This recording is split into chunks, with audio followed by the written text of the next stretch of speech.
বিধানসভা নিৰ্বাচনলৈ 4 মাহ বাকী থকা অৱস্থাত কংগ্ৰেছেৰে আসন ভাগ বতৰাক লৈ সৰব অখিল গগৈ। সমানে সমানে আগবাঢ়িছে লুৰিণজ্যোতিৰ জাতীয় পৰিষদ।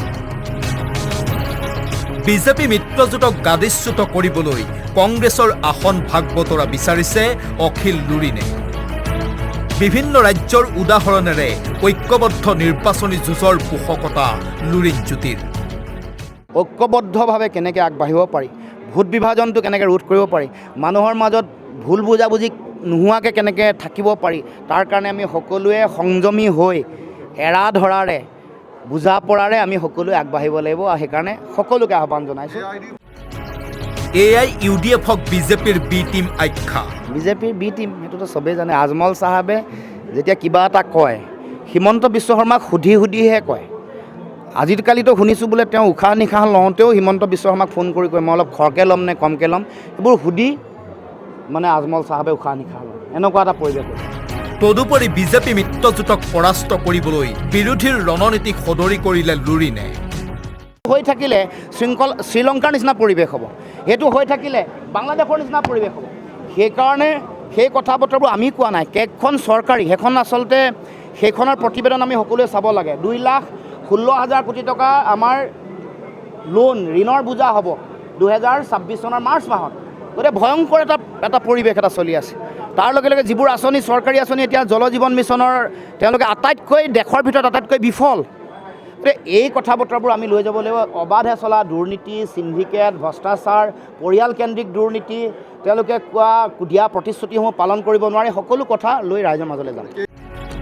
এনেদৰে পশ্চিম কাৰ্বি আংলঙৰ বৈঠালংছোত পৰিস্থিতিৰ বুজ লৈ শাসনাধিষ্ঠ দলৰ বিৰুদ্ধে সৰব হ'ল জাতীয় পৰিষদৰ সভাপতিগৰাকী। তদুপৰি আজিৰ দিনটোত মিত্ৰতাক লৈ সৰব হ'ল অখিল গগৈ। অখিল গগৈয়ে দাবী কৰিলে সোনকালে আসনৰ ভাগ বতৰাৰ কথা ঘোষণা হ'ব লাগে। ৰাইজৰ দলৰ সভাপতিগৰাকীয়ে লগতে ক'লে সোনকালে আসন ভাগ বতৰা হ'লে বিজেপিক পৰাভূত কৰিব পাৰি। একদম অনবৰতে কৈ আছে যে এলায়েন্স হ'ব লাগিব। দেৱব্ৰত শইকীয়া দাদাই এইটো কথাও কৈ আছে যে এলায়েন্স হোৱাই নহয়, অতি সোনকালে তাৎক্ষণিকভাৱে চিটৰ বিতৰণ হৈ যাব লাগে। এইটো কথা কৈছে। যিটো কথা তেওঁলোকৰ সভাপতিয়ে এতিয়ালৈকে কোৱা নাই, সেইটো দেৱব্ৰত শইকীয়াই কৈছে যে অতি সোনকালে আমাৰ চিটৰ বিতৰণখিনি শেষ কৰি দিব লাগে। সেইটো কথা লুৰিণজ্যোতি গগৈয়ে কৈছে, সেইটো কথা অখিল গগৈয়ে কৈ আছে যে অতি সোনকালে চিটৰ বিতৰণ কৰি আমাৰ এলায়েন্সটো কমপ্লিট কৰি দিব লাগে। বিৰোধী ঐক্যৰ মাজত মিত্ৰতা অব্যাহত আছে বুলি প্ৰতিক্ৰিয়া প্ৰকাশ কৰি মন্ত্ৰী বিমল বৰা সন্দৰ্ভত ক'লে বিমল বৰা কিমান গাধ মই জানো।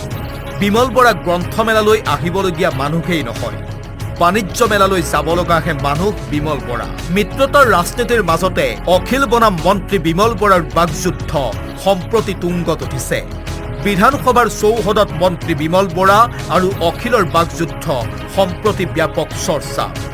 ইমানতে ক্ষান্ত নাথাকি অখিল গগৈয়ে ক'লে বিমল বৰাই পূৰ্বতে আঁচু কৰি পকেট গৰম কৰাই লক্ষ্য আছিল। তদুপৰি অখিলক সংখ্যালঘু সমষ্টি চাই নিৰ্বাচন খেলিবলৈ AIUDFৰ নেতাই পৰামৰ্শ আগবঢ়াই অহাৰ সময়তে শিৱসাগৰৰ পৰাই পুনৰ নিৰ্বাচন খেলাৰ কথা ঘোষণা কৰিলে অখিলে।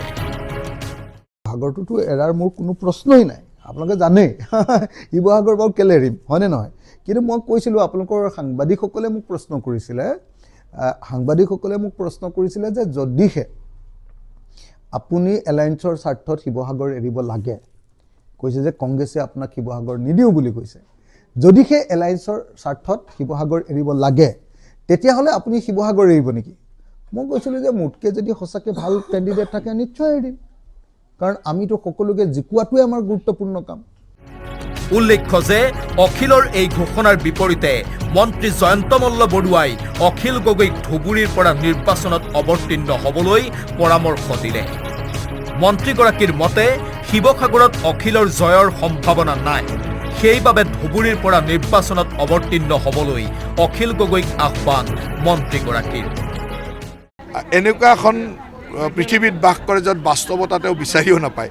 গতিকে তেওঁ তেনেকুৱা পৃথিৱীত বাস কৰে, তেওঁ শুভেচ্ছাও আমি দিছোঁ যে তেওঁ খেলক, চবতে খেলক, সকলোতে জিকি আহক। ইমান জনপ্ৰিয়তা আছে, তেওঁতো বহুত জনপ্ৰিয় মানুহ, কিন্তু তেওঁৰ জনপ্ৰিয়তা হ'ল সেইসকল মানুহৰ ওচৰত যাক আমি অচিনাকি বুলি কওঁ, মিহা বুলি কওঁ, তেওঁলোকৰ মাজত জনপ্ৰিয়তা আছে। গতিকে অখিল গগৈ চাগে এইবাৰ ধুবুৰীবাৰে ইলেকশ্যন খেলিব, মোৰ তেনেকুৱা যেনে লাগি আছে। তদুপৰি মন্ত্ৰীগৰাকীয়ে ক'লে গৌৰৱ গগৈ, অখিল, লুৰিণ আৰু আজমলৰ মাজত যথেষ্ট মিল আছে। অচিনাকি লোকক লগত লৈ চৰকাৰ কৰাৰ সপোন গৌৰৱৰ। অখিল গগৈ কংগ্ৰেছে সকলোৱে তেওঁলোকে ইজনে সিজনক পূৰা বিশ্বাস কৰে। আপোনালোকৰ এই ভুল ধাৰণাটোৰ পৰা আঁতৰি থাকিব যে অখিল গগৈ, লুৰিণ গগৈ, গৌৰৱ গগৈ আৰু বদৰুদ্দিন আজমল এই চাৰিজনক অত্যন্ত বিশ্বাস কৰে আৰু চাৰিজনে লগ হৈ কাম কৰি আছে। এনেদৰে ২৬ৰ নিৰ্বাচনৰ পূৰ্বে ৰাজ্যৰ ৰাজনীতিত নিৰ্বাচনক লৈ শাসক বিৰোধীৰ বাকযুদ্ধই গৰম কৰিছে ৰাজ্যৰ ৰাজনীতি। ভিডিঅ' জাৰ্নেলিষ্ট কিংকৰৰ সহযোগত গুৱাহাটীৰ পৰা ৰুবুল ৰহমানৰ সৈতে শিৱসাগৰৰ পৰা শংকৰজ্যোতি শইকীয়া, আছাম টক্স।